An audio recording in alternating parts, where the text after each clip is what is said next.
En este tema vamos a ver una demostración en particular que está dentro del tema de proyección ortogonal. Recordemos que una proyección ortogonal es una función que está definida de B en B, que es lineal, donde B es un espacio vectorial. Acá todavía no se pide de que sea de dimensión n, simplemente de que sea un espacio vectorial. Y esta función que se va a simbolizar como P sub S, porque va a depender de un subespacio al que lo vamos a denotar con S, y P de la palabra proyección. Bueno, esta función lo que va a hacer es asignarle a cada elemento que está en S el mismo elemento, o sea que restringida la función que está acá restringida al conjunto S, me va a dar la identidad.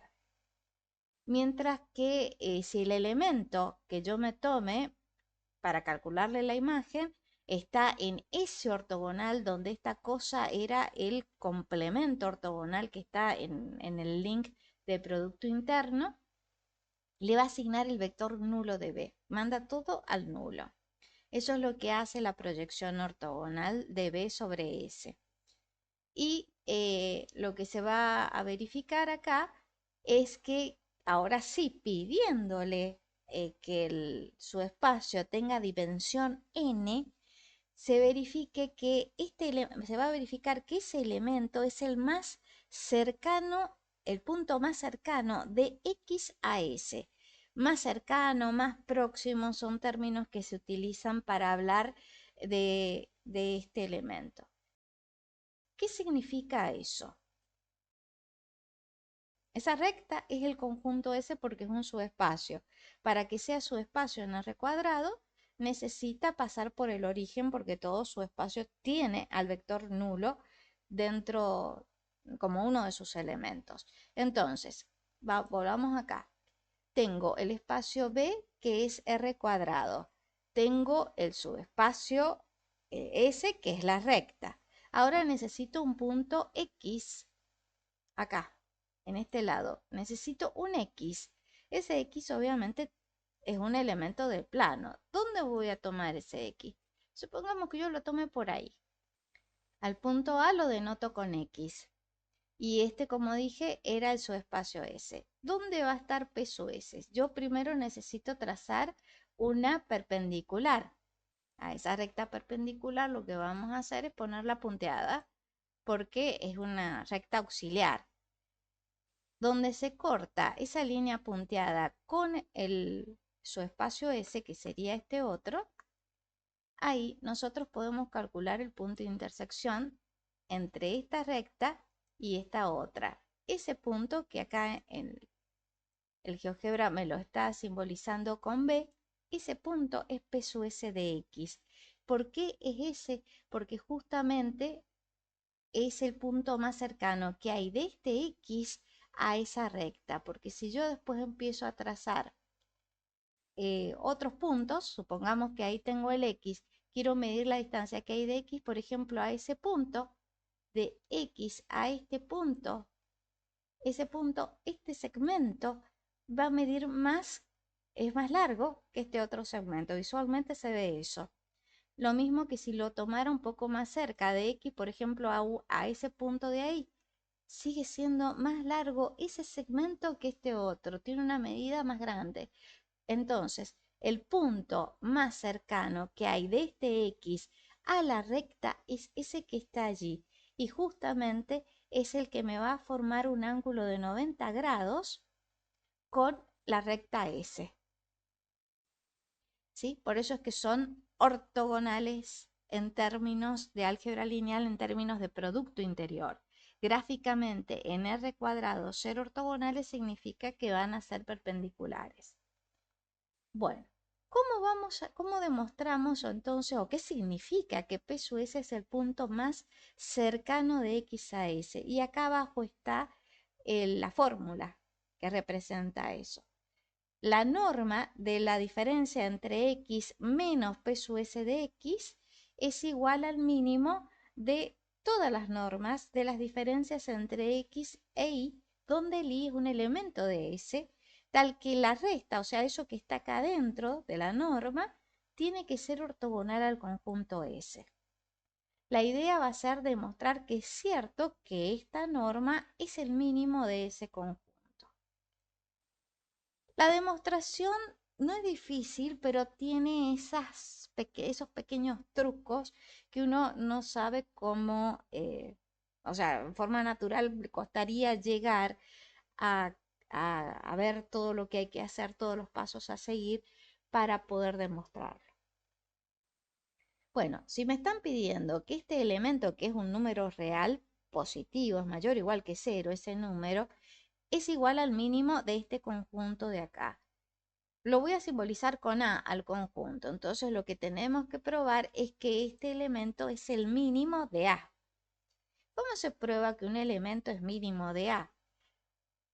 Una de las formas de hacerlo es probar que ese elemento pertenece a A. Esa es una de las condiciones. Y después probar que este elemento es el ínfimo del conjunto A. O sea, que es cota inferior de A y después que es la mayor de las cotas inferiores de A. Probemos entonces la primera parte, que es mostrar esa relación de pertenencia. ¿Cómo demuestro esto? Este elemento debe pertenecer al conjunto A, o sea que debo escribir, debo ver que esté en ese lugar, y para que esté en ese lugar debo ver que eso que está ahí sea un elemento de S y que X menos P sub S de X sea ortogonal a S. Entonces empecemos por esta parte, que P sub S de X pertenece a S. La cuestión es acá que yo debo partir, porque esa es otra de las condiciones. Esto es para cualquier elemento que pertenezca al espacio B.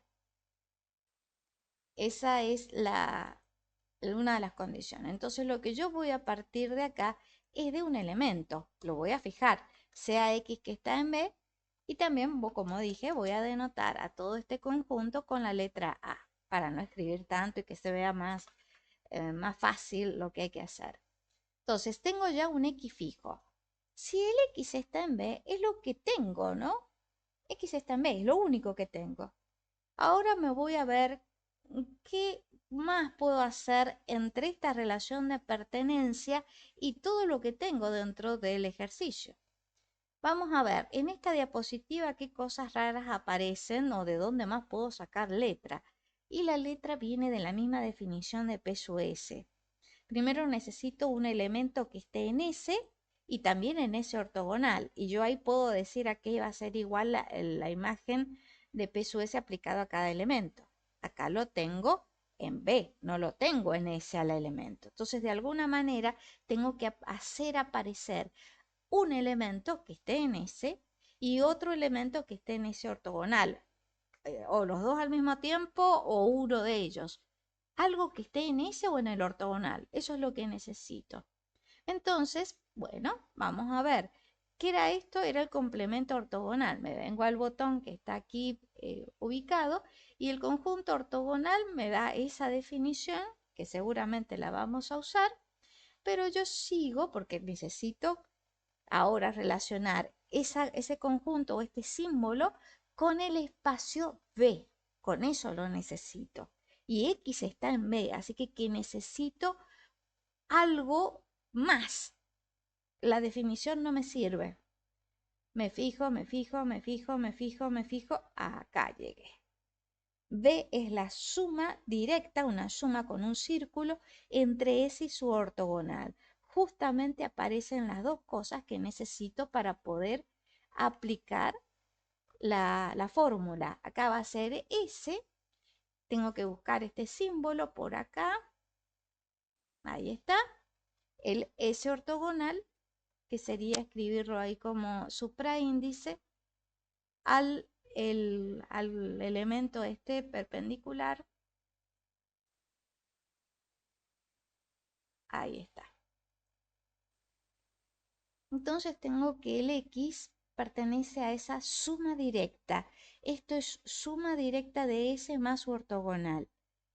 Me tengo que ir a fijar cómo se define la suma directa de estos dos elementos. Eso está en uno de los Wimers que vimos por acá, de lo que era suma directa, está en formas canónicas. Ahí hay que buscarlo, hay que buscar en el buscador eh, del Adobe o del PDF.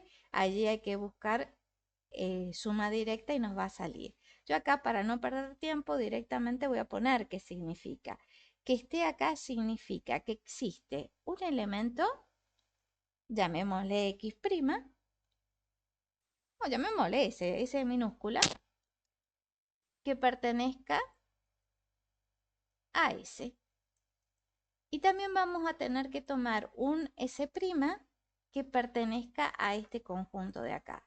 O sea, deben existir dos elementos. ¿Cuál es la relación que tienen esos dos elementos con el X? Que X es igual a S más S'. La existencia es única, o sea, de la única manera que yo puedo obtener al X como suma de dos elementos que están en estos conjuntos es esa, no hay otra. O sea, son S y S' los únicos que me dan esa suma. Y ahí me apareció entonces un elemento que está en S y un elemento que está en S ortogonal, que era lo que pretendía para poder usar,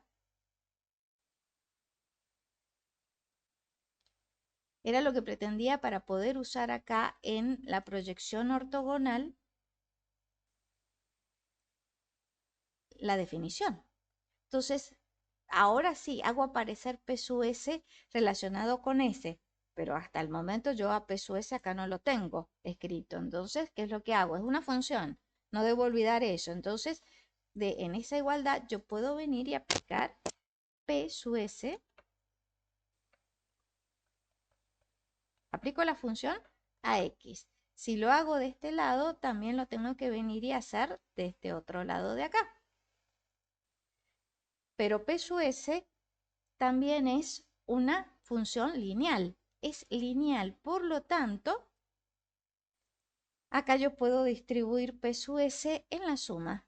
Entonces me va a quedar saliendo la suma afuera, me queda primero P sub S aplicado al primer término de la suma y luego al segundo. Me queda eso.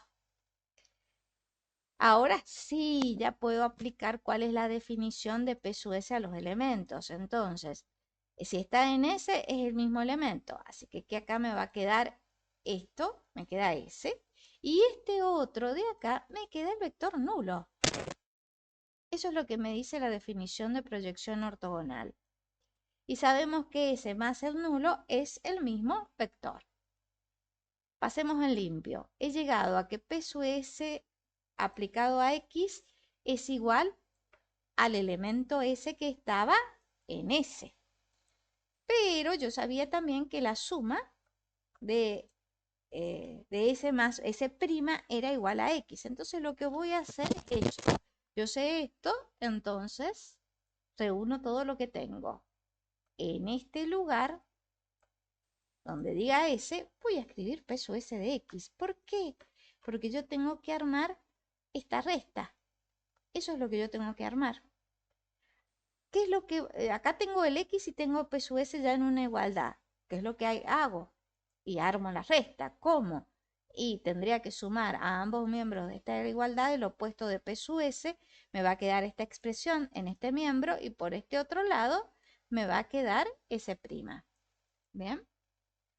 Entonces me queda que esa diferencia es S', pero yo de S' sabía que pertenecía a ese ortogonal. Entonces vengo, lo tengo acá y lo que tengo entonces es que esa diferencia está en ese ortogonal. Bueno, ahora me fijo que quería probar que esta cosa esté en A. Primero que P sub S esté en S. ¿Sí? Acá tengo, ya me adelanté un paso. P sub S de X igual a S, acá lo tengo. Pertenece a S. ¿Ven? Porque el S estaba en S. Y ahí obtuve lo que quería en el apartado A. Acá me adelanté porque quería demostrar esto, que es ortogonal. Sí, me tengo que venir con esta frase de acá porque ahí llego a que está en S ortogonal. Ahora, ¿qué significa que esté en S ortogonal? me voy a ver cuál es la definición de complemento ortogonal que está en esta diapositiva. Que esté ahí significa que el elemento que está en este conjunto está en B. Bueno, ya lo sé. Y también se va a verificar que ese elemento es ortogonal al conjunto F. En este caso es S. O sea que ese elemento es ortogonal al conjunto S. Ahí obtuve entonces lo que quería en el apartado B. Sigo acá. En el paso 2 hay que demostrar ahora que este elemento es cota inferior de A.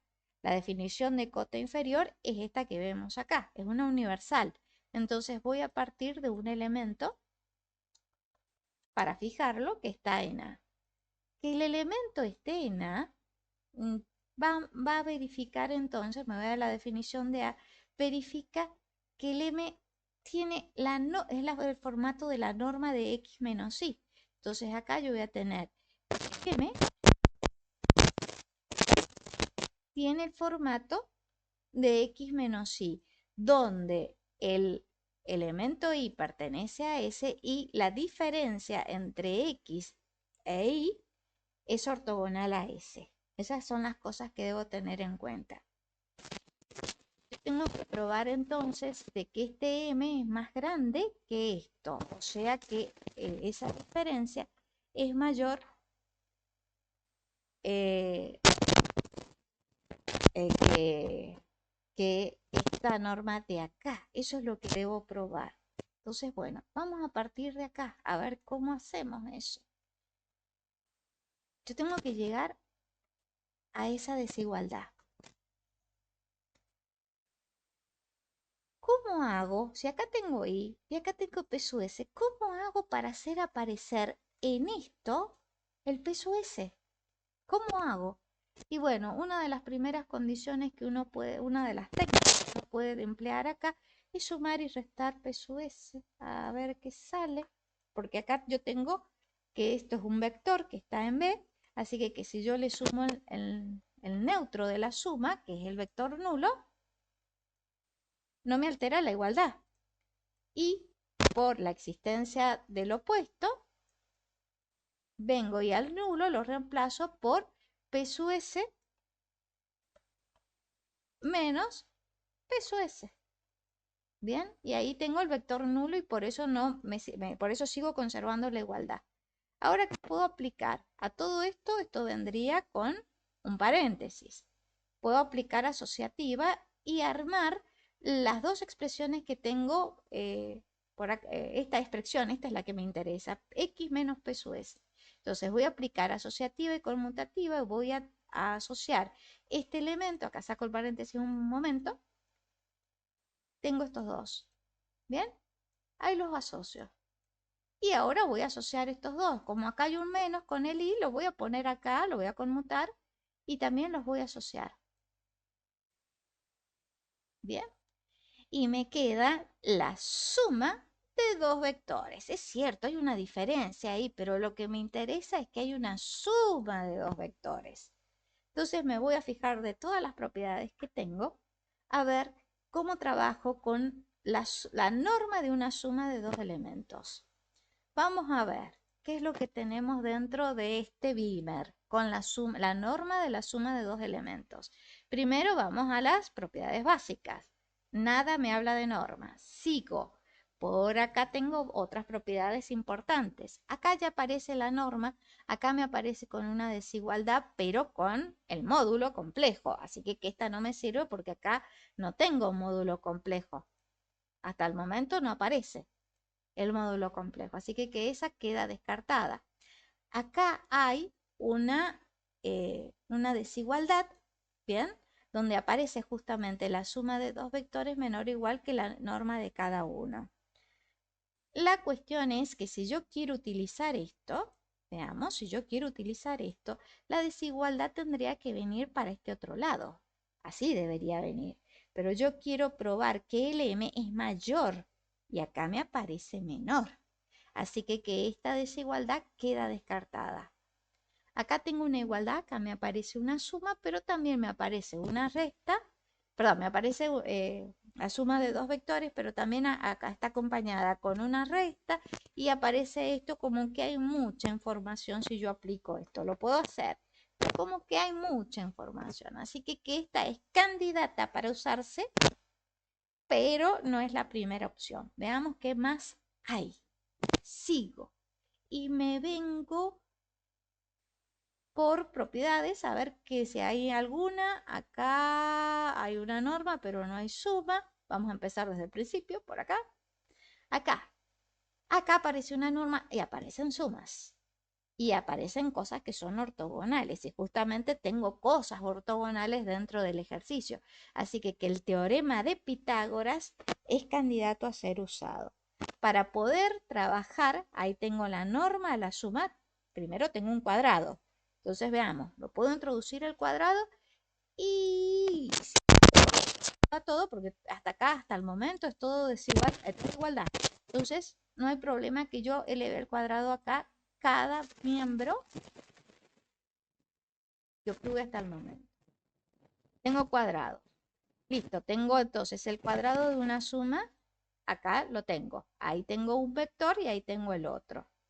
Esta parte la tengo. Dice que puedo concluir que es igual a esto, sigo con el signo igual, donde la norma prácticamente sale afuera y me queda la norma de los vectores. Entonces, yo acá tengo, a ver, primero tengo que verificar el antecedente, pero quiero ver si me funciona esta propiedad, ¿no? Dice que esto va a ser el cuadrado, sigo con el cuadrado acá, pero acá tengo que considerar un solo elemento, me va a quedar ese vector y lo voy a borrar. Acá viene la suma afuera y ahora lo que tengo que considerar es el segundo término, que sería ese de ahí, y borro los paréntesis que ya no me hacen falta. Me quedaría eso. Me gusta. ¿Por qué me gusta? Porque acá tengo esto, que aquí está. Faltaría ver cómo lo saco del mapa, pero tengo este.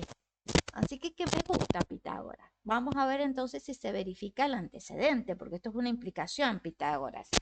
Entonces, necesito vectores que estén en B. Tienes x1 y xp en mi demostración. Este sería x1, este sería x2 y el p vale 2. ¿Bien? Hay que ver entonces que este vector sea ortogonal a esto porque eso es lo que me está pidiendo el antecedente. El antecedente me pide que los dos vectores x1 y x2 sean ortogonales entre sí. Entonces veamos si tenemos esa información. Yo debo probar que esto es ortogonal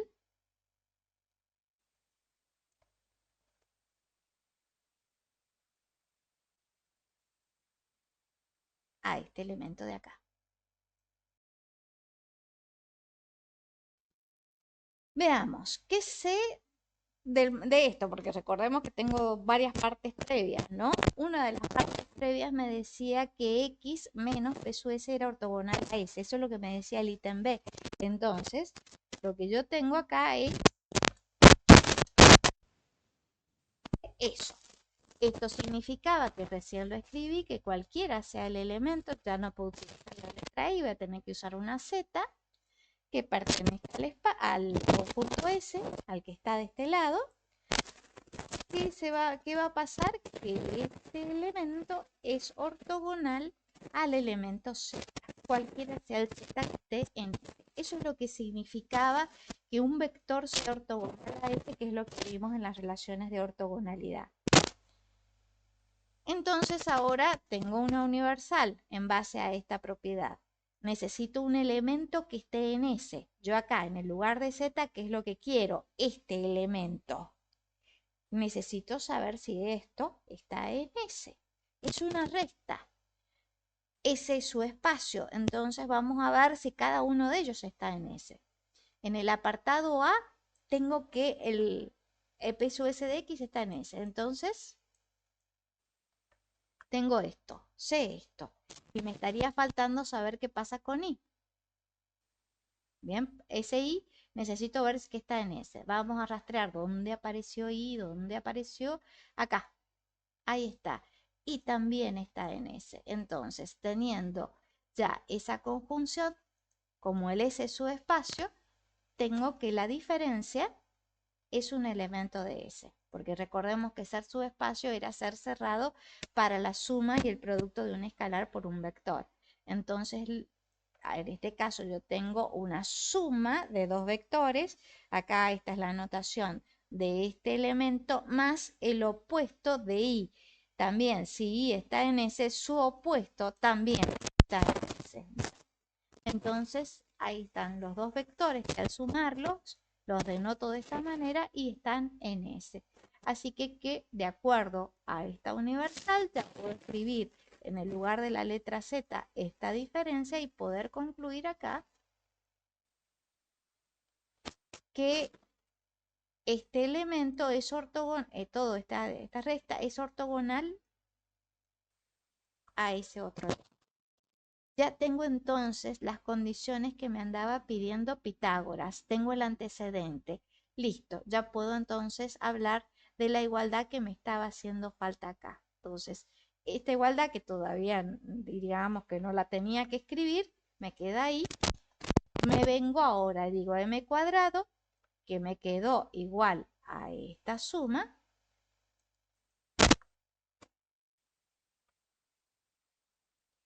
Es igual entonces a, la suma de las normas al cuadrado. Bien, tengo eso, a todo esto. Ok, ya lo tuve, pero ¿para qué? ¿Qué quería? ¿Qué quería probar? Que uno de los términos que aparece acá, sin cuadrado, sea más chico que el m. Hasta acá tengo una igualdad, pero nada más que acá lo que yo quiero que está ahí aparece con el cuadrado y aparece con un término más elevado al cuadrado. Y cualquier cosa que esté elevada al cuadrado, nosotros sabemos que la suma, perdón, que esto es mayor o igual que cero, así que cuando yo lo sume a un elemento, la suma va a ser más grande que ese elemento. ¿Bien? Listo. ¿Qué he llegado? ¿A qué he llegado? Que m cuadrado es mayor o igual que, eh, que ese elemento de ahí, que ese número de ahí. Son dos elementos elevados al cuadrado. Ahora yo debo aplicar raíz. ¿Vean? Acá voy a aplicar raíz cuadrada, lo puedo hacer porque son dos elementos, si están al cuadrado son mayores o iguales que cero, así que aplico la raíz cuadrada, acá voy a poner el 2 para que no se vea el casillero vacío, y acá también el 2. Listo. Entonces, ahora sigo trabajando. Acá me queda la raíz cuadrada de m al cuadrado. Nosotros sabemos por una propiedad que esto es es un número real, el m, porque es igual a una norma por acá, así que me va a quedar el valor absoluto de m. Bien, esas rayas significan valor absoluto. Y por este otro lado, la desigualdad se mantiene, porque es una función monótona, creciente, la raíz cuadrada se mantiene. Este elemento también, bueno, acá me va a quedar otra vez, lo voy a escribir y ya charlamos qué pasa con ese elemento. Me queda esto, ¿bien? Ahora me fijo, ¿qué es lo que era m? M era ese número. Bien, es una norma. Y la norma, para sacarle el valor absoluto, yo tengo que saber si ese número es mayor o igual que cero, para sacarle o para aplicar la definición de valor absoluto y que solamente me quede m. Entonces me voy a fijar qué onda con la norma. Entonces me vengo a Producto Interior, busco las propiedades básicas, a ver si encuentro algo. Acá no hay nada. Importantes, pero acá sí hay algo interesante. Esto que está acá, esa propiedad es XX. Recordemos que cuando vemos el producto interior de un elemento por sí mismo, esto es la norma de x al cuadrado mayor o igual que 0. Bien. Entonces, tendría esto y no, acá no lo necesito con cuadrado, necesito solamente la norma. Si yo a esto le aplico la raíz, si es mayor o igual que 0, la raíz seguirá siendo mayor o igual que 0 y por lo tanto la norma es mayor o igual que 0, porque la norma de x es la raíz cuadrada del producto interior. entonces me va a seguir quedando mayor que 0. Así que acá, como el m es igual a una norma, ahí está, m es igual a una norma, el m es mayor o igual que 0. Así que acá le puedo sacar las barras o aplicar la definición que el valor absoluto de m es igual a m. Acá esto es una norma, otra vez es mayor o igual que 0, así que en la desigualdad, cuando aplique la definición de valor absoluto a ese elemento, me queda el elemento. Y ahí obtengo entonces que m es mayor o igual que la norma de x menos p sub s de x, que era lo que quería probar. He probado entonces que para todo elemento que me tome en A se verifica esa desigualdad. Así que es cierto, la norma de x menos p sub x de x es j inferior de A. Vamos con este otro elemento. Acá es la norma de x menos p sub x, x menos p sub s de x. Dice que es la mayor de las cotas inferiores de A. ¿Eso qué significa? Esto está escrito en coloquial, pero ¿qué significaría esto? Que si S es cota inferior de A, entonces S debe ser menor o igual que esa norma, porque esa es la cota, quiero que esta norma sea la cota, la mayor de las cotas inferiores. Ya probé que era cota inferior, falta ver ahora qué es la mayor. Entonces voy a partir de este antecedente, porque eso es lo que quiero probar. Esto es lo que quiero probar. Parto del antecedente que ese es cota inferior de A. ¿Y qué significa esto? Y significa que cualquiera sea el elemento que tome en A, el elemento tiene que ser mayor o igual que S para que sea considerado el S, la letra S, como cota inferior de A. Ahora tengo que buscarme un elemento que esté en el lugar de la letra M y que esté en A. Vamos a ver qué tengo, y lo tengo por acá en el 1. Probé que el elemento x menos, la norma de x menos p sub s de x está en A. Así que en ese lugar yo lo puedo venir y considerar como m a este elemento. Y por lo tanto me va a quedar mayor o igual que S, que era lo que quería por acá. Listo, con estas tres condiciones hemos probado entonces que se cumple esa igualdad. Este elemento es el mínimo del conjunto A, que recordemos que a este conjunto lo había denotado con la letra A.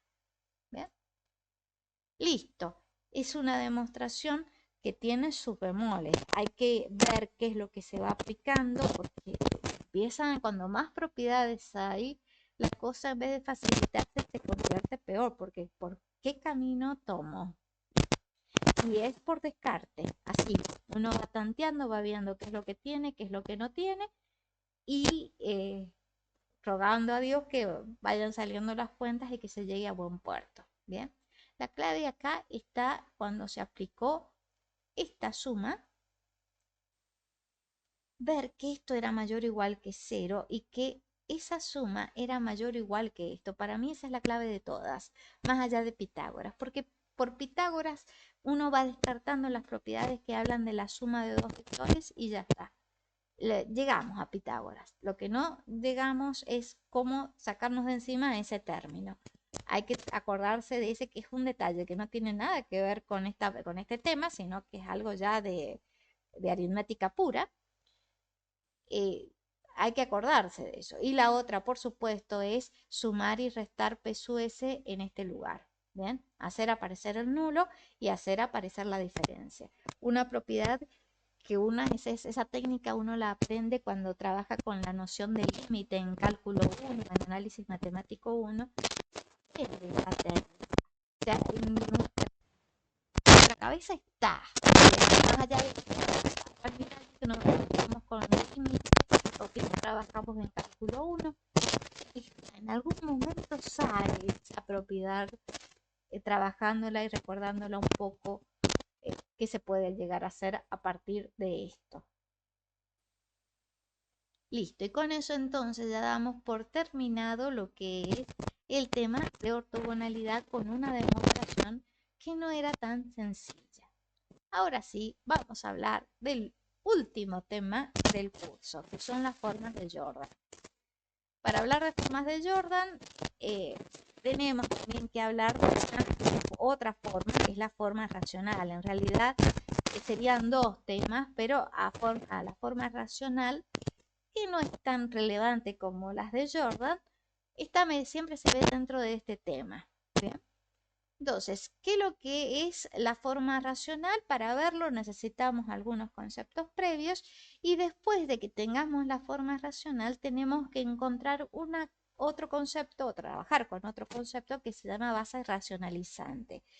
Este tema no es difícil, pero si me piden hallar una base racionalizante, necesita ciertas estrategias, ciertos criterios que no son naturales. O sea que acá hay que utilizar criterios, estrategias y razonar un poquito, jugar un poquito con las cosas que uno va teniendo dentro del contexto. Este tema sí, es facilísimo. Forma racional es muy sencillo.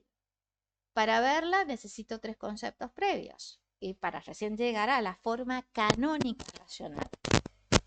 Lo primero que necesitamos son factores invariantes de una matriz. Necesito una matriz que sea cuadrada, en este caso de orden n por n. Voy a llamar con chi sub a al determinante de x por la identidad menos a. Si nosotros nos acordamos de potencias, de la definición de potencias de matrices, cuando yo tenga a elevado a la 0,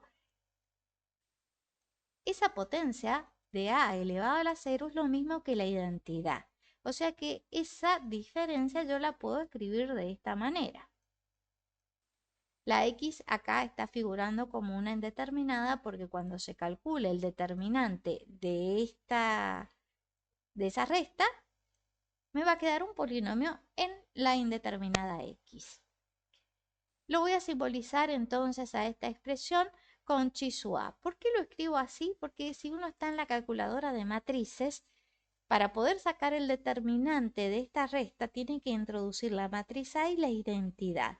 No hace falta porque solamente con la A ya puedo introducir esta fórmula, escribir esta fórmula en la calculadora de matrices y no gasto tiempo, no pierdo tiempo escribiendo la identidad en otro casillero. A ver, ese es un dato de extra que en definitiva no hace ni cosquillas, o sea, no hay problema con no saber esto, no acordarse de esto. Listo, entonces lo simbolizo con chi sub a esto. Esto también se conoce como polinomio característico de la matriz A. Nosotros hemos visto en el Beamer de formas canónicas esta fórmula, pero en vez de la letra A siendo matriz, aquí había una transformación lineal y más específicamente era un operador lineal. O sea, transformación lineal con mismo dominio y mismo codominio. También lo podemos llamar como polinomio característico. Yo no lo voy a llamar así porque en la teoría anterior no lo definí de esa manera, pero en los libros van a ver que también se llama polinomio característico de la matriz A. También me voy a acordar del polinomio minimal de A, que también había que ver cómo se calculaba. Este se calculaba por tanteo, o sea que si me están pidiendo este ya no lo tengo que calcular y lamentablemente no he encontrado herramientas que me permitan calcularlo, ¿no? Por lo menos en internet no está. En Scientific Work sí hay una herramienta para calcularlo. O sea, uno introduce la matriz, aprieta dos botones y se acabó. Pero no he encontrado una en internet que sea de licencia libre que me permita calcular. Por lo menos no hasta el momento. Bueno, con estas informaciones me vengo entonces a hablar de lo que son factores invariantes de A. Yo lo voy a poner como una tupla porque el orden importa.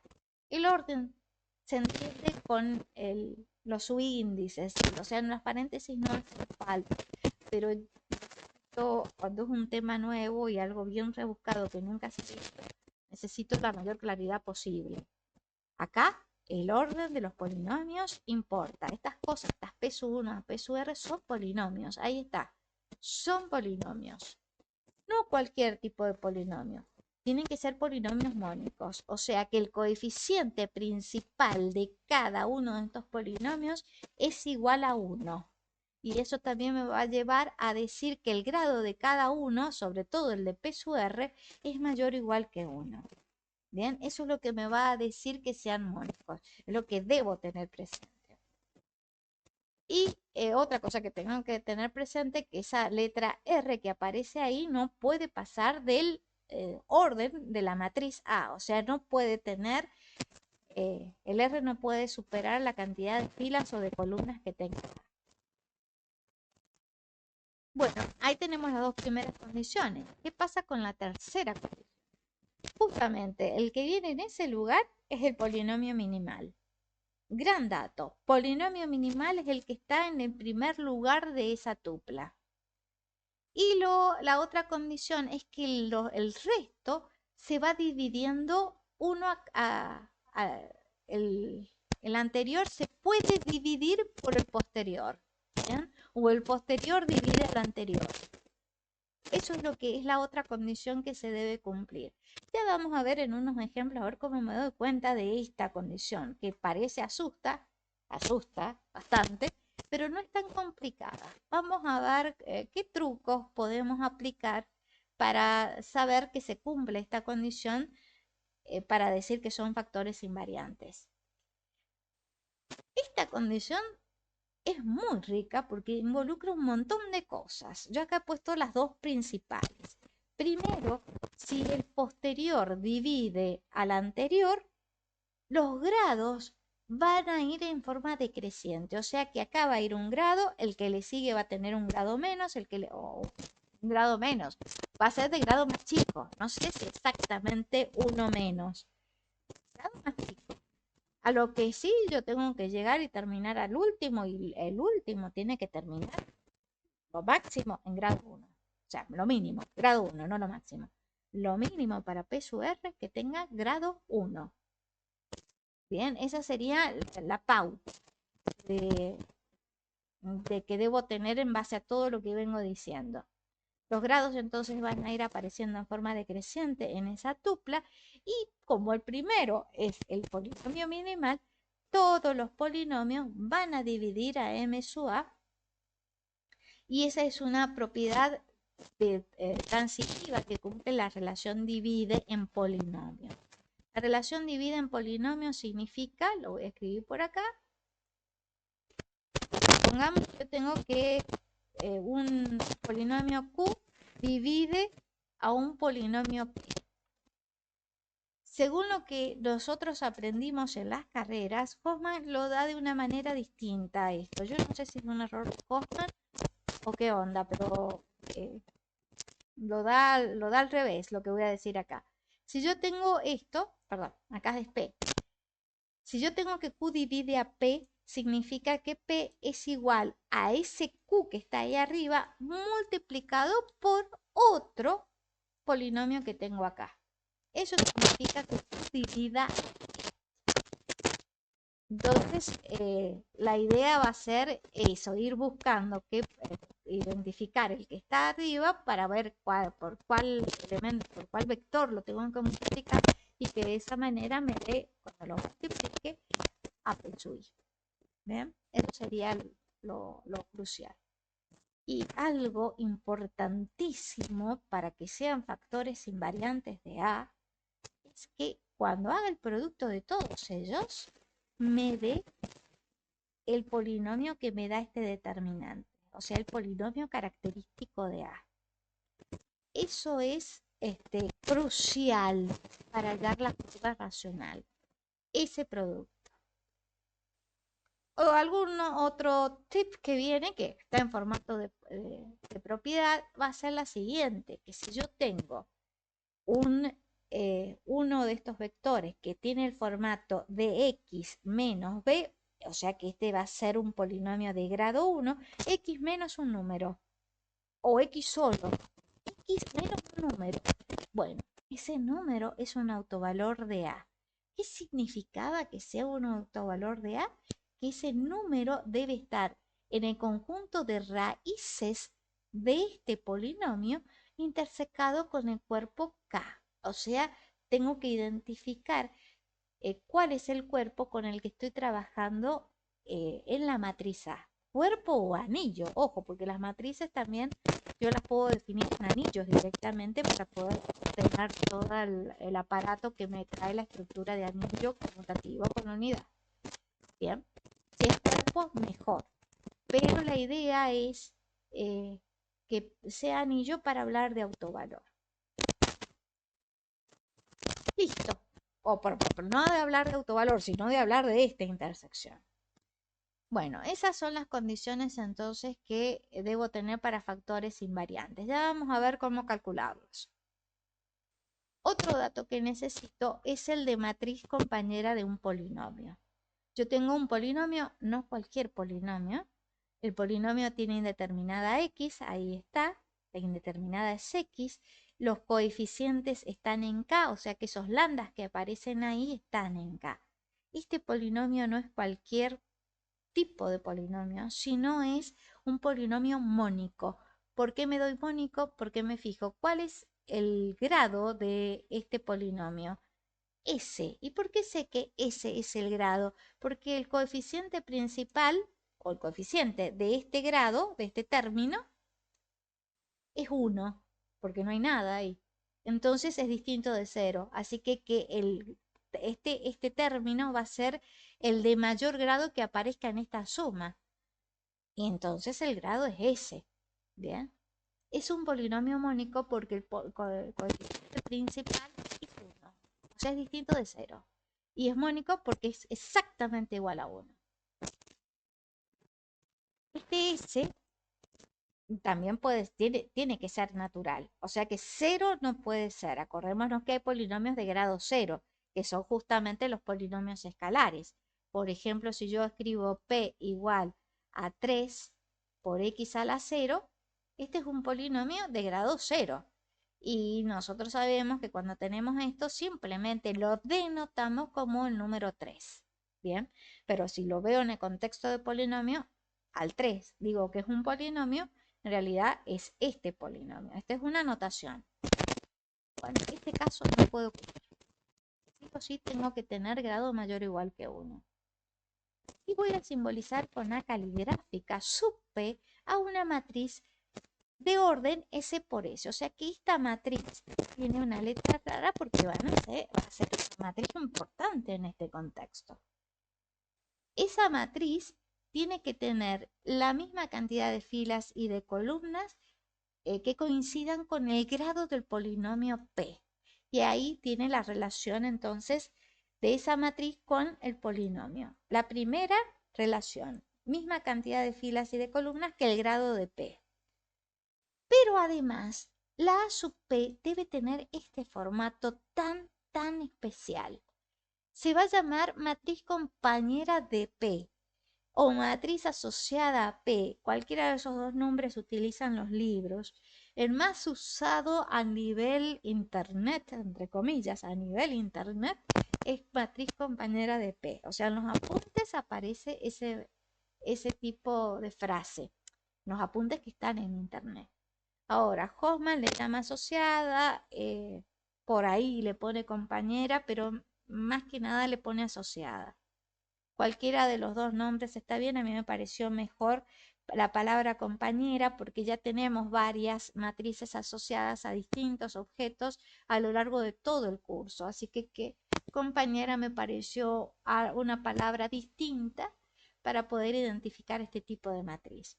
¿Cuál es el formato de esta matriz? Miremos la última columna. Eso es lo que hay que mirar. ¿De dónde saco esos lambda? Son los coeficientes de P menos el principal y los tengo que poner en este orden y son los opuestos. Los opuestos de los lambdas que aparecen acá. Va desde el lambda 0 hasta el penúltimo, o sea, todos los que aparecen en esta suma son los que van acá.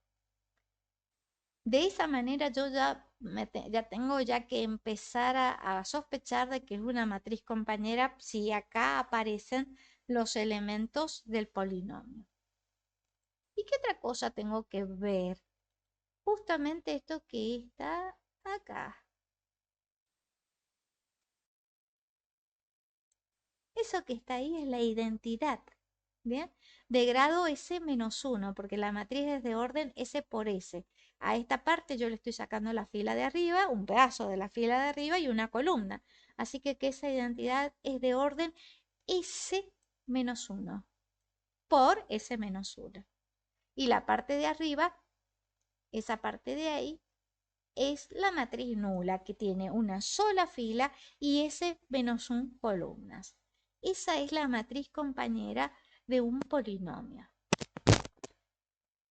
Ya vemos cómo calcular este tipo de cosas, ya mostramos algunos ejemplos. Y ahora sí, ya estoy en condiciones de definir lo que es la forma canónica racional de un operador. Necesito un espacio vectorial de dimensión n, sí o sí de dimensión n. Recordemos que esto significaba que si yo tenía una base de B ordenada, esto es una tupla. ¿Cuántas componentes tiene esta tupla? N. Si lo miro como conjunto al B, entonces debe tener n elementos. Bueno, ¿qué otra cosa? Un operador que esté definido de B en B. Y una base ordenada de B, y todas estas dos cosas, con estas dos informaciones, ya puedo armar una matriz asociada a la transformación lineal en la base B en el dominio y en el codominio. Y la vamos a denotar con la letra a esa matriz. Si tengo una matriz, acabamos de ver los polinomios, una tupla de polinomios que se llamaban factores invariantes de A, o sea que acá hay que ver esta diapositiva. O sea, esta tupla va a verificar todas estas condiciones donde A es simplemente una matriz como la que tengo acá arriba. O sea, que aquí la A está jugando un rol importante dentro del contexto que vengo arrastrando. ¿Qué otra cosa?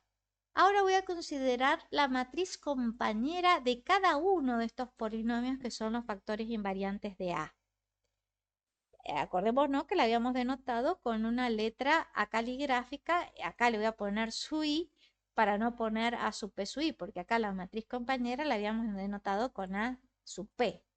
Para no escribir otro subíndice más en ese lugar, le ponemos I y ya está. Entonces, la forma canónica racional de T va a ser, lo voy a denotar con una letra especial, también caligráfica, una F de forma. R no, porque a la R la voy a usar para otra cosa, pero acá le voy a poner F de forma canónica racional, que es una matriz de orden n por n. ¿De dónde salía el n? Y salía de acá, de la dimensión del espacio vectorial. También va a coincidir con el número de filas y de columnas que tenga la matriz asociada a. Bueno, primer requisito que sea una matriz de n fila por n columnas. Y el formato o la forma, ¿cómo la calculo a esa f? Mediante esta fórmula. Es una diagonal donde en la diagonal principal de esa matriz están estas matrices. O sea que esta cosa es una matriz por bloques. Es una matriz diagonal por bloques. Por eso es que tiene las tres rayitas acá. Esa matriz diagonal por bloque va a tener R filas y R columnas. Y en la diagonal principal voy a ubicar cada una de las matrices compañeras asociadas a los polinomios. Listo. Vamos a ver ejemplos.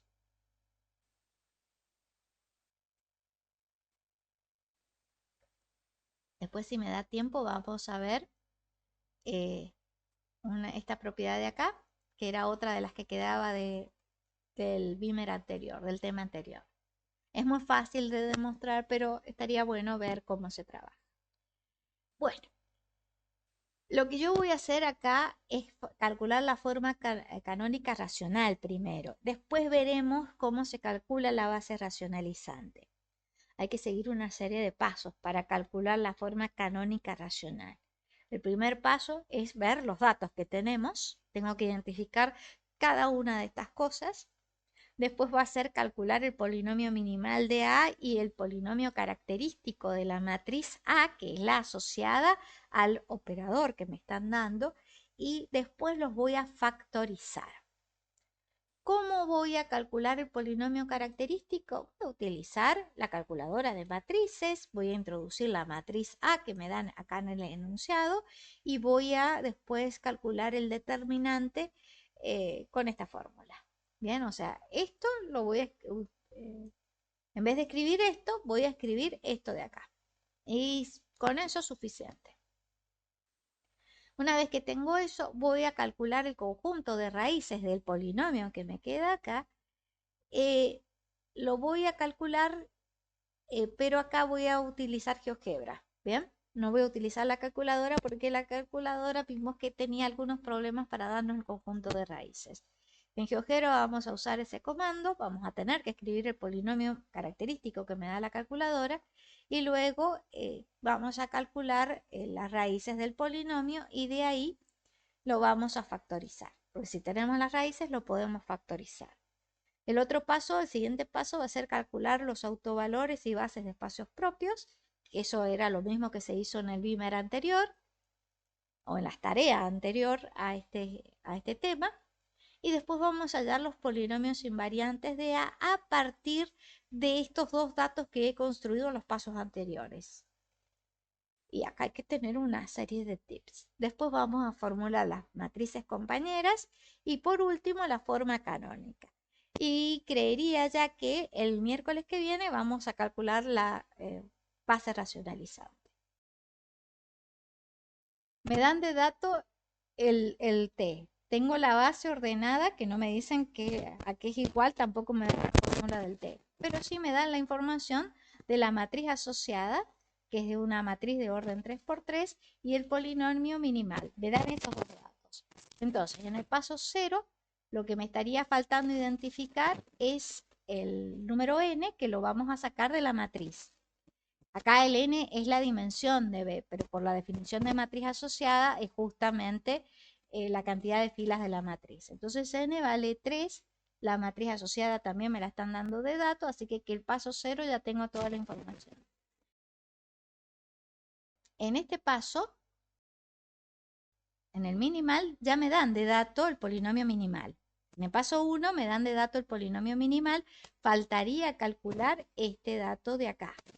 ¿Qué es lo que hago para calcularlo? Copio la matriz, me la llevo a la calculadora de matrices y tengo que venir a operaciones con matrices, pegar la matriz y poner en este lugar la fórmula que me dice acá que hay que escribir. El determinante de x por a a la 0 menos a. Entonces, eso hay que tipearlo y escribirlo. Yo voy a aprovechar y lo voy a copiar y lo voy a pegar. Aprieto igual y acá me dice que es igual a ese resultado. Pero ese resultado que está acá es el mismo de acá. Así que lo copio y lo pego. ¿Sí? Ahora hay que calcular las raíces. ¿Qué es lo que vamos a hacer? Vamos a ir a GeoGebra, vamos a escribir raíz compleja y vamos a calcular las raíces.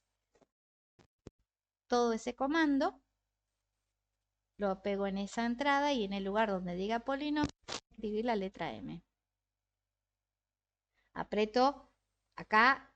Este comando tiene un problema en GeoGebra, hay que volver a apretar Enter para que me dé todas las raíces del... Una es 0 y después me aparece esa cosa de ahí que lo voy a... menos 4,16. La primera es 0. Entonces acá las raíces las voy a escribir acá. Y pongo las raíces. Una es 0.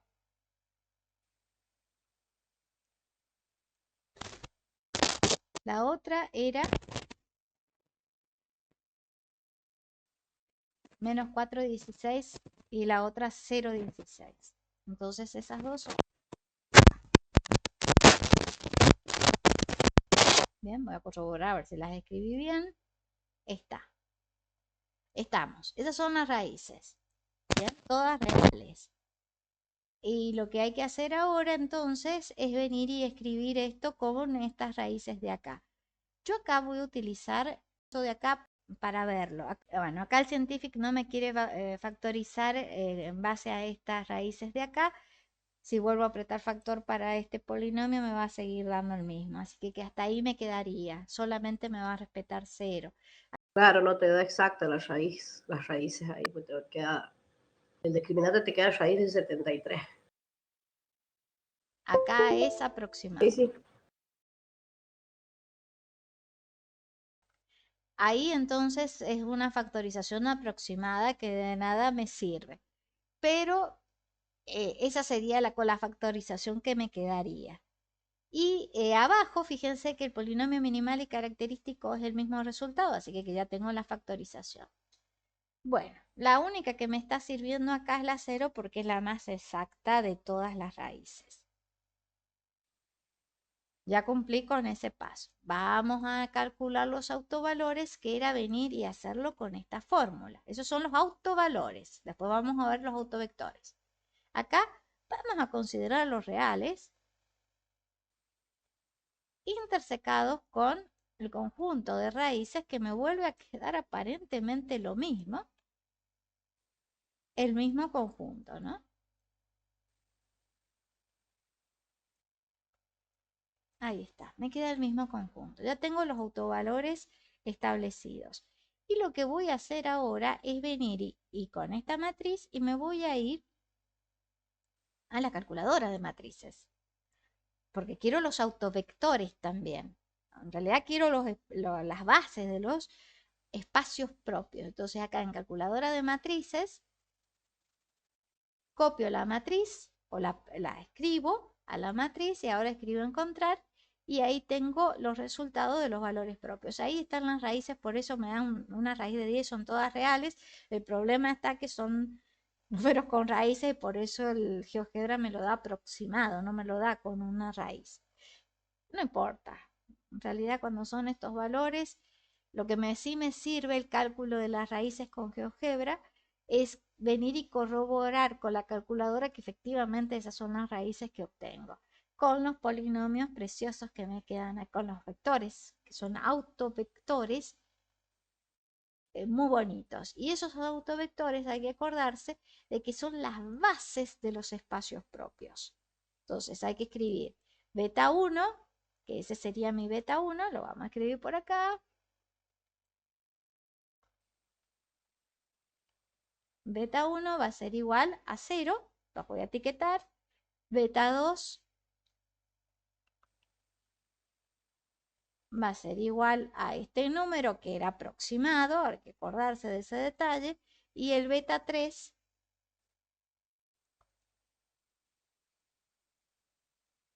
que era igual a la otra raíz. Acá, si ya tenemos la calculadora de matrices y tenemos los resultados de las raíces, ya directamente podemos venir y escribir cuáles son exactamente esas raíces. Por ahora no las necesito. Si las necesito más adelante, vengo y las cambio, las retoco.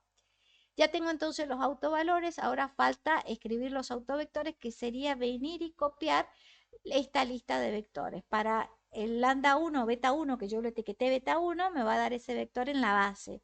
Este otro para este otro y este con este, ¿bien? Acá lo voy a hacer con el scientific. Acá tengo la matriz en scientific, la voy a escribir y ahora voy a calcular los autovectores para no tener que venir y copiar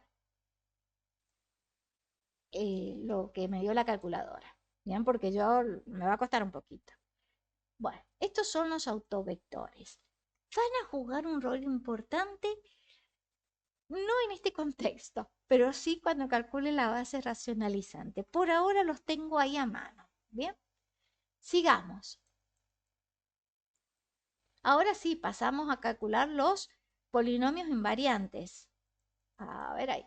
Los polinomios invariantes me dicen que tenían que cumplir todas estas condiciones, era lo que estaba en la diapositiva, y lo tengo que hacer, esto es lo que dice la diapositiva, pero yo los quiero encontrar. Y es muchas condiciones, son muchas condiciones para poder eh, ir viendo cómo las voy encontrando, desarrollando. Bueno, acá el truco está. en partir de acá. Acá es la letra A porque es la matriz de los factores invariantes de A. Tengo esto, yo ya lo tengo. Y se acuerdan que dijimos que teníamos una factorización por allá arriba. Bueno, la idea es venir y partir de acá. O sea, este truco es el que vamos a emplear. Acá voy a cambiar la letra A. La estrategia es esta. Considero lo que me dio el polinomio característico de A. Y a esto me dio un cierto resultado que ya lo vemos. Yo ahí, en ese factorío, tengo que identificar el polinomio minimal, que también lo calculé e incluso me lo dan como dato. Lo identifico, ahí dice identificar el polinomio minimal. Lo identifico y me quedan otras cosas. Bueno, lo que voy a hacer es a ese polinomio minimal llamarle P sub 1. Entonces ya estaría cumpliendo la condición C. Y en los otros me voy fijando a ver cómo los voy armando, porque ahí sí voy a tener que tener en cuenta estos detalles de acá.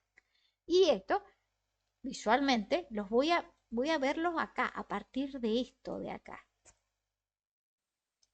Vamos a ver. He hecho varios casos para que veamos esa factorización, porque ahí está el truco. Quiero determinar los P sub 1 hasta P sub R. Incluso hasta ver a qué es igual a R. Voy a copiar estos dos con todo lo que obtuve y los llevo y los escribo por acá. Entonces acá me dice, mire, usted parta de X sub A. Ahí tengo X sub A. Esta es la factorización. Pero acá yo tengo que venir a identificar el polinomio en la factorización, lo que me queda, tengo que identificar el polinomio minimal. Me fijo, el polinomio minimal era esto. Esto de acá era. Que sería todo eso. Ahí también tengo la factorización. O sea que ahí, ya sea que lo mire acá o lo mire acá, es lo mismo. Supongamos que lo miro acá. Me voy a quedar con la parte anterior, la anterior, pero sigamos la corriente de lo que dice la fórmula. Me quedo con eso. Ese es el polinomio minimal. Ahí lo identifiqué. Perfecto. Y ahora me dice, mire, tiene que quedar otra cosa más acá en ese producto, en esa factorización. ¿Me queda? No, no me queda. Así que ahora no hay puntos suspensivos. Pero lo que sigue después me dice etiquete. Perfecto. ¿Qué hay que escribir? Al polinomio minimal hay que escribirlo como peso 1. Ya está. Y no tengo otras cosas para etiquetar. Así que me quedo que tengo un solo polinomio invariante, solamente peso 1. Y ya está. Listo. Ahora, lo gracioso de esto es que yo lo factorizo porque es necesario tener la factorización, pero una vez que ya tengo esto, yo tengo que peso 1 es igual, dijimos, a esto. Pero ahí lo tengo que factorizar. Obviamente, de acuerdo lo tengo que desarrollar, no factorizar. Obviamente, como es uno solo y tengo esto, me va a quedar exactamente el mismo polinomio minimal. O sea que ahí no tenía mucho sentido considerar la factorización porque ahí estaba el minimal. Bien, no importa. El paso, o sea, los pasos que hay que seguir en cualquier otro caso sería este. Este es un caso específico, especial, donde el polinomio característico coincide con el minimal. Son iguales. Entonces acá, y bueno, justamente, ¿qué me va a quedar de este lado si utilizo la etiqueta? Peso 1. Listo. Entonces ahí he cumplido con este requisito que me pedía acá abajo. ¿Cuánto vale la R? La R vale 1, porque esa es la otra. R es igual a 1 porque tengo un solo polinomio minimal y este cumple con el requisito de estar entre 1 y n. ¿Y n cuánto valía en el paso 0? N en el paso 0 valía 3, así que 1 está entre 1 y 3, que era lo que me pedía acá, en el ítem A. Listo. Peso 1 es un polinomio y es mónico. Recordemos que ser mónico era tener coeficiente principal, ahí está, igual a 1. Así que esto es mónico. Es polinomio grado mayor o igual que 1, porque P sub R es 1, así que es mayor o igual que 1. P sub 1 es igual al minimal. Y acá esta condición no la tengo que verificar porque no tengo otro más, ¿sí? O sea, no hace falta, esa se cumple, no se cumple, o sea, no es necesario que se cumple porque tengo un solo P sub 1. Bien, no tiene sentido ver que se divida. Y acá ya obtuve que X sub A es igual a P sub 1, que es el único polinomio que me queda en esta, según esta estrategia. Listo, ya tengo entonces el polinomio invariante, un único polinomio invariante. Ahora dice, bueno, usted ya arme las matrices compañeras de cada factor invariante de A. Yo tengo acá que P, la definición de matriz compañera es si usted tiene un polinomio mónico, bueno, arme la matriz compañera en base a esa fórmula. Vamos a ver, cada factor invariante. Tengo uno solo, que es P sub 1 igual a este polinomio. Entonces vamos a armar la matriz compañera de este polinomio. Acá tendría que venir y escribir a P sub 1. Bien, porque así es la etiqueta del polinomio, pero para no tener dos subíndices, solamente me quedo con el número 1. La matriz tiene que ser de S por S. ¿Qué es lo que es S? Es el grado del polinomio. Entonces acá, ¿cuánto vale S? Vale 3. Entonces esta matriz es de orden 3 por 3. Y recordemos que acá hay un error. Esta fila no va. Acá tengo que armar la identidad.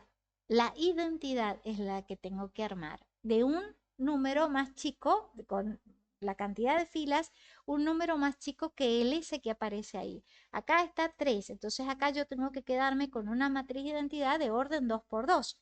Entonces lo que hay que hacer acá es borrar los puntos suspensivos y ahí tengo la matriz de identidad de orden 2 por 2. Por arriba, matriz de ceros. Una sola fila, ahí está, una sola fila. ¿Y cuántas columnas debo tener? Y la misma cantidad de columnas que tiene la identidad abajo, ¿sí? Ahora vamos con esto. Acá dice escriba el opuesto del lambda 0. ¿Cuál es mi lambda 0? Y es el que está acompañado, acá lo tengo que completar, porque acá está x al cubo, que sería este, después hay que hacer la suma desde 0 hasta s menos 1. Ahí hay otro error. Hasta ese menos 1 hay que escribir acá, o sea, hasta orden 2. Acá tendría que, no está cuando el I vale 0. Lo tengo que completar. Sí o sí lo tengo que completar el polinomio. Entonces, ahí está el término de cuando el I vale 0, cuando I vale 1 y cuando I vale 2. Y de esa manera completé el polinomio. Ahora, ¿cuánto vale lambda 0? Y es el término de I igual a 0. Lo ordenemos ya que estamos también. Esto tendría que ser de esta manera. Así no se nos hace lío y no tenemos que andar, por lo menos yo no tengo que andar buscándolos de manera desordenada. Ahí he ordenado y he completado el polinomio de acuerdo al formato que me están dando acá arriba. Entonces, mi lambda 0 ahora sí es 0. Entonces acá viene 0. El menos no tiene sentido que lo escriba, así que me queda 0. Ahora viene menos 9. Ese es lambda 1, o sea que en ese lugar yo tengo que venir y escribir menos 9.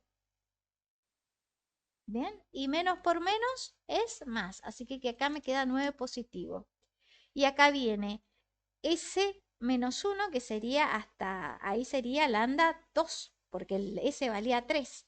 Entonces el lambda 2 me fijo a que es igual a 2 positivo es, entonces acá me va a quedar 2 negativo. Ahí está la matriz compañera de este polinomio de P sub 1. Bueno, y por último, en lo que hemos visto hasta hoy, hasta ahora, es armar la tupla, o sea, fíjese, ¿cuáles son los polinomios invariantes de A que tiene? Tengo uno solo y es P sub 1. O sea que me va a quedar eso. Los paréntesis no tiene sentido, lo borro. Entonces P sub 1 es el único Lo voy a tener que cambiar acá, es el único factor invariante. Entonces me dice, mire, la f que usted quiere, que es la forma canónica racional del operador t, acá el n dijimos que era igual a 3. Entonces lo vengo y lo escribo, 3, 3. Es una matriz de orden 3 por 3. Entonces yo ya sé que esta f al final me tiene que quedar una matriz de 3 filas con 3 columnas. Bien, eso es lo que tengo que llegar al final. Pero antes de llegar a este formato, yo tengo que venir y pasar por este otro formato. Dice, es una diagonal de R por R.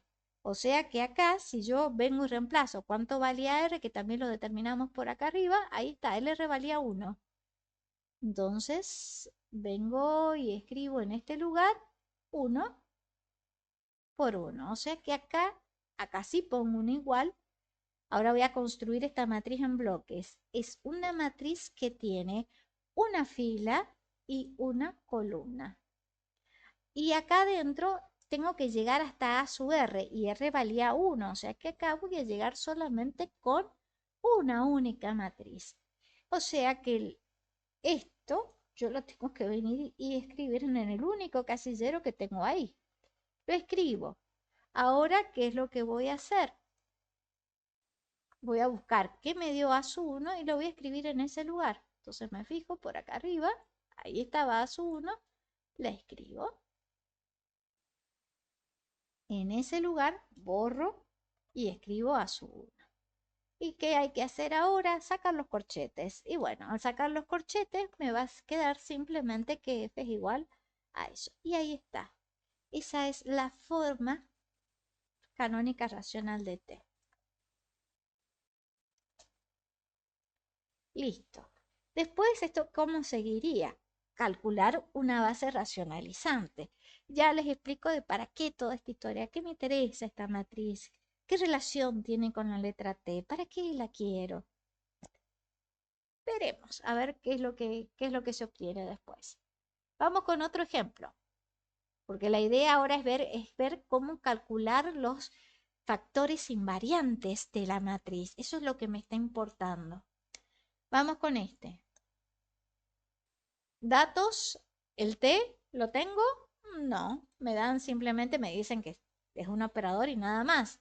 La dimensión de B, ¿la tengo? No, no me la dan, pero me dan la matriz. Y la matriz dice que es de orden 4 por 4. Entonces, ¿cuánto vale n? 4. ¿La base ordenada la tengo? ¿Tengo información? No. La matriz, sí, tengo la información, ahí me la están dando. Listo, escribo esos datos ahí porque los necesitamos, si los necesitamos, los tenemos ahí. Ahora me dice que calcular el polinomio minimal de A, ya me lo están dando. Eso lo doy para qué, para no perder tiempo en este cálculo porque es tedioso. Y si no tienen el Scientific, va a estar difícil que lo puedan calcular rápido. O sea, se puede calcular, pero no es rápido el cálculo. Entonces ahí tengo el polinomio minimal. Voy a chequear que efectivamente ese sea el polinomio minimal y no haya cometido algún error en el cálculo. Entonces en Scientific se calcula ahí y sí, me da el mismo polinomio. Ya tengo el polinomio minimal. Ahora hay que calcular de esta matriz, hay que calcular esta fórmula. Entonces vamos primero, eso lo hago por la calculadora de matrices. Me vengo acá, tengo que venir a operaciones con matrices, limpiar. Bueno, ya estaba limpio, pero por las dudas lo vuelvo a limpiar. Ahí escribí la matriz. Y ahora en ese casillero hay que escribir el determinante de x por a elevado a la 0 menos a. Así me ahorro con eso, me ahorro de escribir la identidad en este lugar.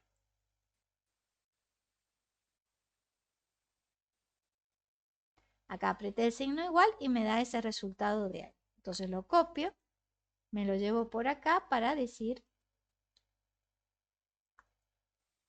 que ese es el polinomio. Ahora lo tengo que acomodar.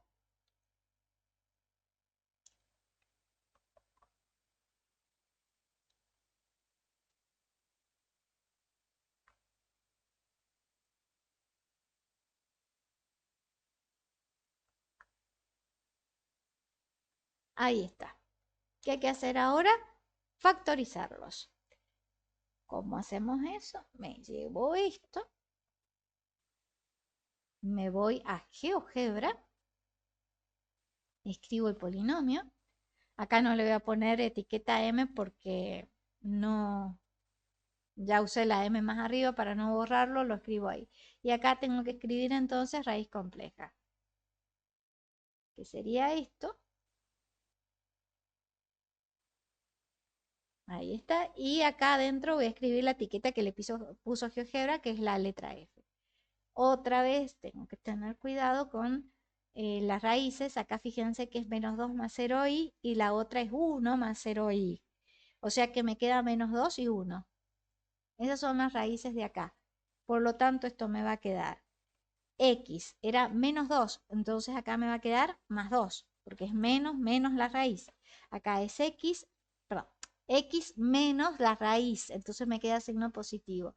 Y el otro valor que me daba GeoGebra para la raíz era 1 positivo.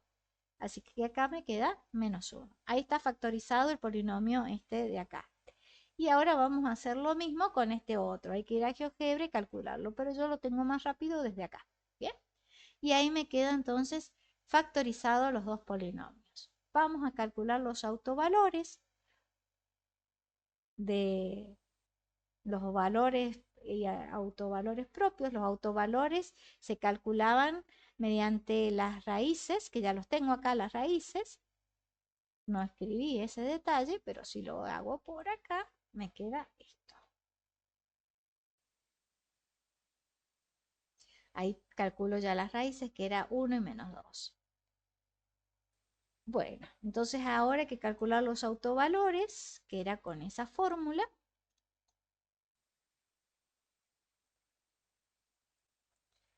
Estoy considerando los reales.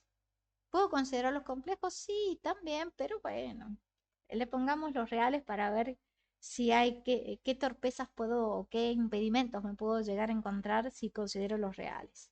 Hasta el momento ninguno. ¿Qué es lo que obtengo en el espectro? Estos dos. Bien, esos dos son los que voy a obtener en el espectro. Los autovalores no son relevantes en esta parte. No, tampoco van a ser muy relevantes en la otra parte de este ejercicio, que es encontrar la base racionalizante, pero me va a dar un tip para poder identificar algunos detalles en la base racionalizante. Nada más que para eso hago este paso 2, para ese tip, nada más. Ahora, tengo entonces el espectro, que es igual a esto.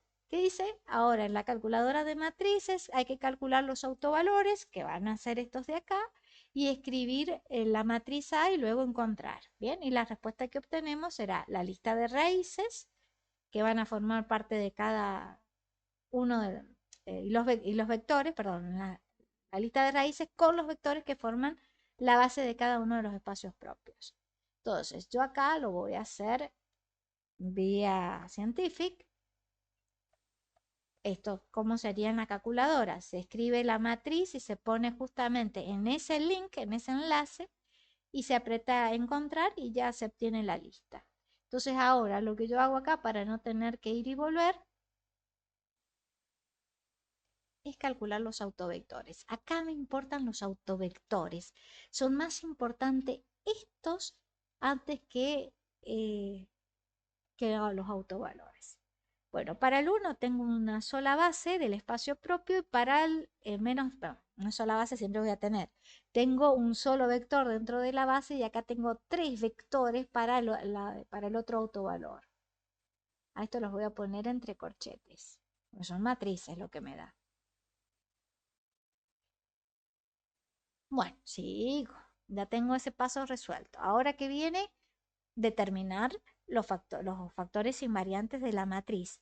Y para ello, este es el bla, bla, bla, para ello usamos la estrategia. Dice, parta del polinomio característico de A y acá el polinomio característico de A es lo mismo del operador. Yo acá como estoy trabajando solo con la matriz le voy a poner A nada más. Hay que considerar lo que obtuve antes con todo completo, factorización, todo lo traigo para acá y después voy identificando el polinomio minimal. Entonces, eso yo lo tenía por acá. Ahí tengo estos dos. Entonces me los llevo, los escribo por acá y hay que partir entonces del polinomio característico. Observemos que acá ya el minimal no es igual al característico, así que no voy a tener el caso específico o caso especial que tenía en el primer ejemplo. Bueno, este es el polinomio característico. Ahí tengo esto. Observemos que ahí tengo al cubo. Entonces lo que yo voy a hacer es escribirlo sin potencia a ese cubo, o sea, lo voy a desarrollar. Sería eso. Bueno, listo. Ya tengo entonces el factoreo del polinomio característico. Me dice identifique el factoreo del polinomio minimal. Ahí está el minimal y ahí tengo el factoreo. Tengo x más 2 y x menos 1. Serían estos dos de acá. Si los tengo desordenados, bueno, lo ordeno, conmuto, porque es un producto de polinomios, vale la conmutativa, los puedo conmutar, asociar, y ahí me va a quedar el polinomio minimal identificado. Entonces acá vengo y escribo esto.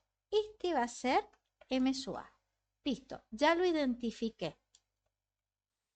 Ya hice esta parte. Y me queda el producto de otras cosas. Los puntos, dentro de los puntos suspensivos me queda esto. Y ahora me dice etiquete al polinomio minimal con p sub 1. Entonces acá donde dice m sub a, ahí ya directamente en este paso lo etiqueto. Ahora hay que etiquetar los otros polinomios. Y acá tengo dos paréntesis. Entonces la pregunta es, ¿quién será p sub 2? ¿Qué será p sub r? Porque yo a este directamente puedo venir y acá abajo y decir, bueno, mire, esto es lo que sobra. Le pongo a este x sub 2. P sub 2, perdón. Le pongo p sub 2. ¿Cuál es el problema? Si es lo que sobra. Entonces ahí me queda que x sub a es igual a p sub 1 por p sub 2. Y aparentemente el r es 2. Pero hasta acá llego a este paso. Vamos a ver los otros pasos. Si considero hasta p sub 2, el r está entre 1 y 4, porque el n, acuérdense que valía 4 en este ejemplo. Los polinomios son todos mónicos. Veamos. Porque si yo acá no parece mónico, hasta acá estoy diciendo, mire, p sub 1 es igual a este polinomio, que es estos paréntesis de acá. Que si yo los desarrollo, aplico distributivo, me va a dar esta parte de acá abajo. Bien, ahí está desarrollado. Es un polinomio mónico, porque el coeficiente principal de este polinomio es el número 1. Ahí está, o sea que esa parte lo cumple. El p sub 2 que estoy diciendo acá, que es este, lo estoy bautizando a estos dos paréntesis como p sub 2, los voy a desarrollar, o sea, voy a aplicar la distributiva y me va a quedar un polinomio también de grado 2 y también mónico. Así que esto lo verifica. Y acá este ya lo había determinado de entrada y ahora hay que ver si lo divide. Bien, si p sub 2 divide a p sub 1.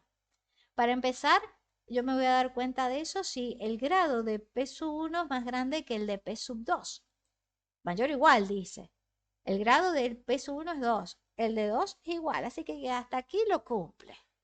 Pero esa es el tip visual que yo tengo. Lo cumplió, pero esa no es la condición. La condición es que divida p sub 2 a p sub 1, que lo divida. Y acá viene el truco. Este es p sub 1, por esto los paréntesis. Pues este es el detalle de los paréntesis. De por qué el factoreo de los polinomios. Con todas las raíces. Este es p sub 1, este es p sub 2. Para yo saber, esto se puede hacer de distintas maneras, pero yo quiero el truco acá, quiero algo rápido. Yo quiero determinar que p sub 2 divida a p sub 1. Eso es lo que yo quiero ver. Visualmente, para ver esa división, Estos paréntesis de P sub 2, acá estos dos, tienen que estar acá, en la misma cantidad. Acá aparece 2 veces x más 2 y acá aparece una sola vez. Y ahí está el problema, no lo divide.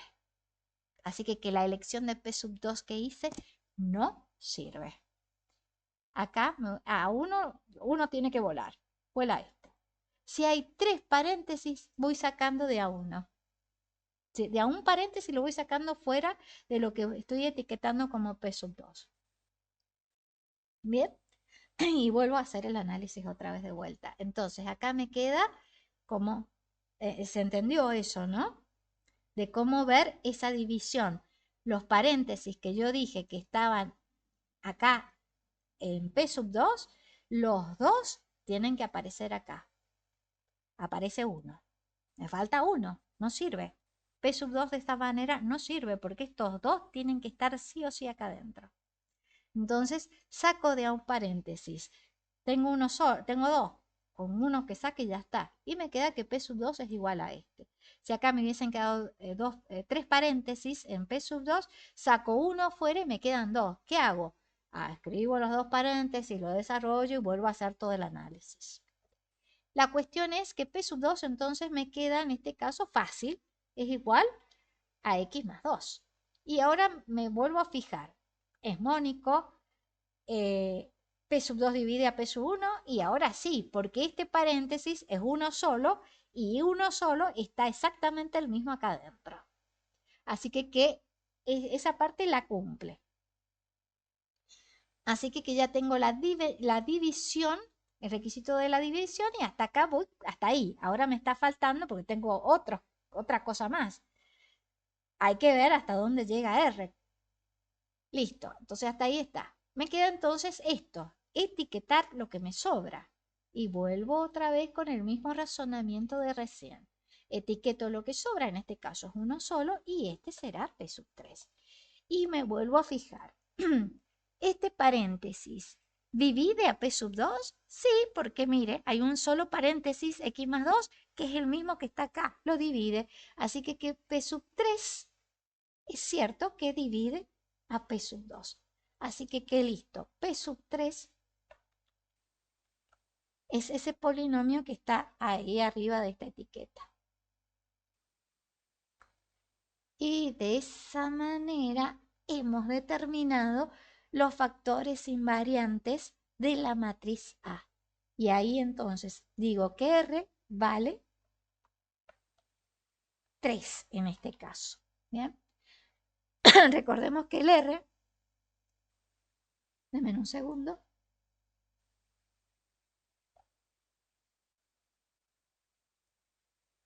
El R es la cantidad de polinomios invariantes que encontré en la factorización del polinomio característico. Así que vale 3 el R. Esos datos me los traigo ahora para el paso 5. Pero antes hay que pasar por el paso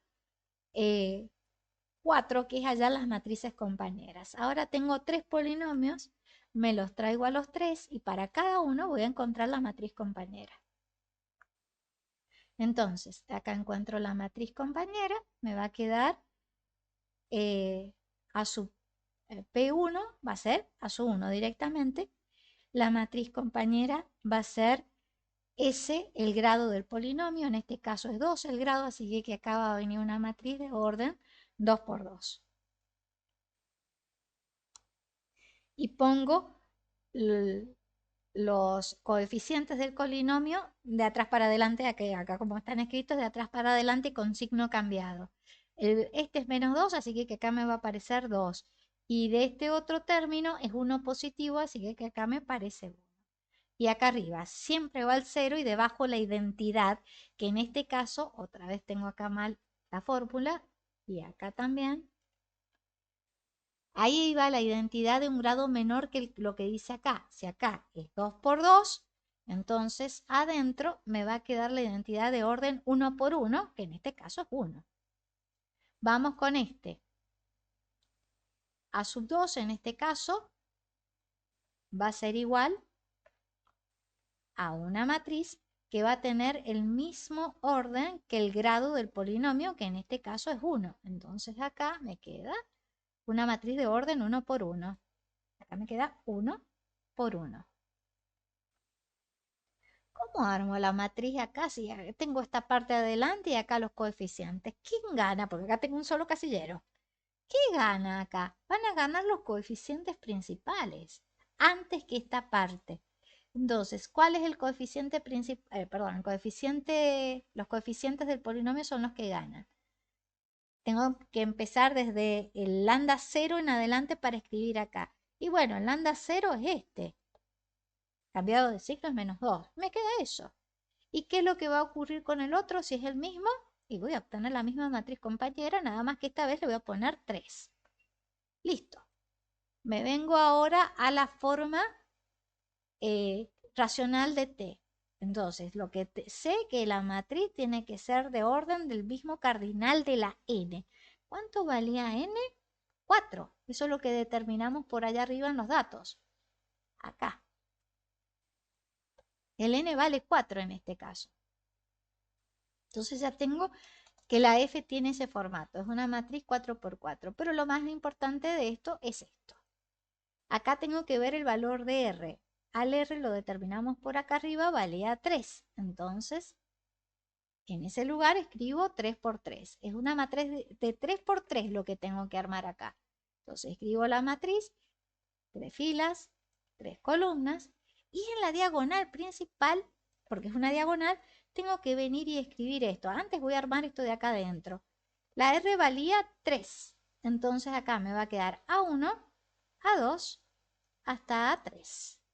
Ahí la R la cambio por el número 3. Estos elementos son los que vienen en la diagonal principal de esta matriz. ¿Y qué hago ahí? Y escribo la matriz nula. Los órdenes van a cambiar de acuerdo a los órdenes que yo tenga en este lado y en este lado. ¿Bien? O sea que ahí directamente con que escriba eso ya está. No me voy a gastar en los órdenes porque es mucho y no tiene sentido. ¿Qué es lo que hay que hacer ahora?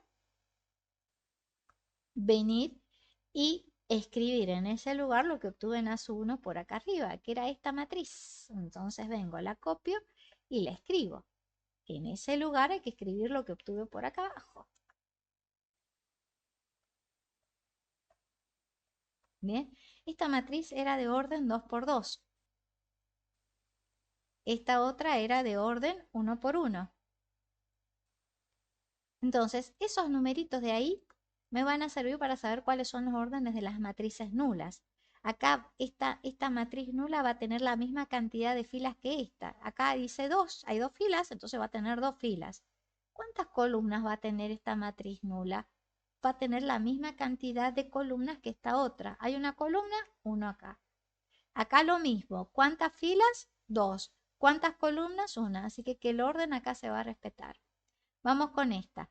¿Cuántas filas va a tener esta matriz? Y la misma que tiene esta otra, que es 1. ¿Cuántas columnas va a tener? Y la misma que esta otra, 2. Ahí tengo este otro. Y acá va a ser algo similar. Va a tener una fila y la misma cantidad de columnas que tienen las otras que están acá. Ahí me tienen que quedar el mismo número, el segundo número tiene que ser igual. Y si lo miro horizontal, el primer número de todas las matrices tiene que ser el mismo. Entonces acá me va a quedar la matriz de una fila por 2 columnas, vertical, el segundo número el mismo. Y acá si lo miro horizontal me va a quedar una fila. ¿Y cuántas columnas? Una. Segundo número es 1.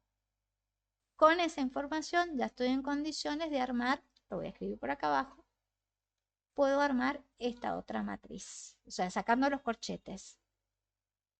Bueno, acá tendría que armar la nula y demás. Saco los corchetes, por eso es que me aparece este símbolo. Era una matriz de orden 4 por 4. Entonces acá seguro va a venir una matriz de orden 4 por 4. Ahí tengo 2 filas y 2 columnas. Marco ahí y ahí escribo esa. Esta otra va en la diagonal que sigue, Escribo el menos 2 y acá el menos 2.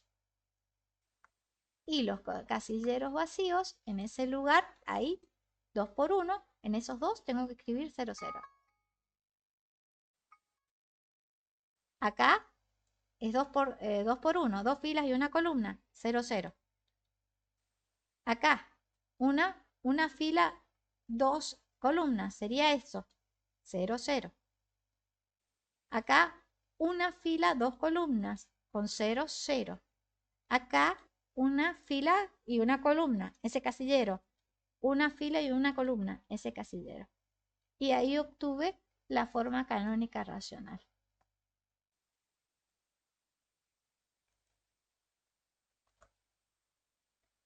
El truco de esto, ¿dónde está? En factorizar el polinomio característico y armar eso. Y después tener en cuenta el truco para saber si se divide o no. ¿Bien? O sea, este truco, ir sacando paréntesis y demás, y eso se hace a ojo. Claro, Este es sí. truco de ojo. Ahora, ¿hay otra cosa más formal para hacerlo? Por supuesto. Hay que ir viendo los polinomios, ir viendo cómo se va calculando y demás. Pero el truco es esto. Ese es el truco. Cuando coincide el polinomio característico con el minimal, no hay problema porque me quedó uno solo, es peso 1 y se acabó la historia.